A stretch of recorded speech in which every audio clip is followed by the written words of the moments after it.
இதுக்கு முன்னாடி கட்சியில் ஒருத்தனை உள்ள விடல. எலெக்ஷன் நெருக்கத்தில் வா வா வா, செங்கோட்டை யாரை கூப்பிட்டு வந்தாலும் இந்தா வா, எவன் பணக்காரனை கூப்பிட்டு வரையா வா, இந்த சீட்டு ரவுடி பையனா, அதை பற்றிலாம் கவலை இல்லை, சீட்டு வாங்கிக்கோ. உன் மாவட்ட சேவனுக்காக உழைச்சான், அவனுக்கு சீட்டு கொடுத்தியா? ஹெலிகாப்டர்லேயே வந்தாலும் தரமாட்டேன்னியா, அப்புறம் எது கொடுத்தீங்க? மரிய வில்சன் யார்? அவருக்கும் தாவே கேட்கறதுனா சம்பந்தம்.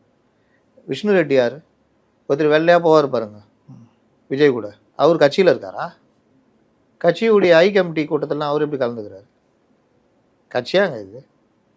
முதல்ல உங்களை சரி பண்ணிக்கிற வேலையை பார்க்கணும். தேர்தல் தோல்வி வெளியே வர்றதில்லை, பிரச்சாரம் பண்ணுறதில்ல, ரோட் ஷோன்னு என்ன நீனா ஒலிம்பிக்கில் பதக்கமாக வேணும் தான் ரோட் ஷோ வருது. அதிலே 15 நாள் லீவ் விட்டார் சார் பிரச்சாரத்துக்கு வர. அதான் சொல்கிறேன், என்னமோ ஒலிம்பிக்கில் பதக்கம் வாங்கிட்டு வந்த மாதிரி ரோட் ஷோ போயினுங்கிற ஒரு அரசியல் தலைவராக ஒரு 4 வார்த்தை பேச தெரில, சேர்ந்தா போல் பேச தெரிதா?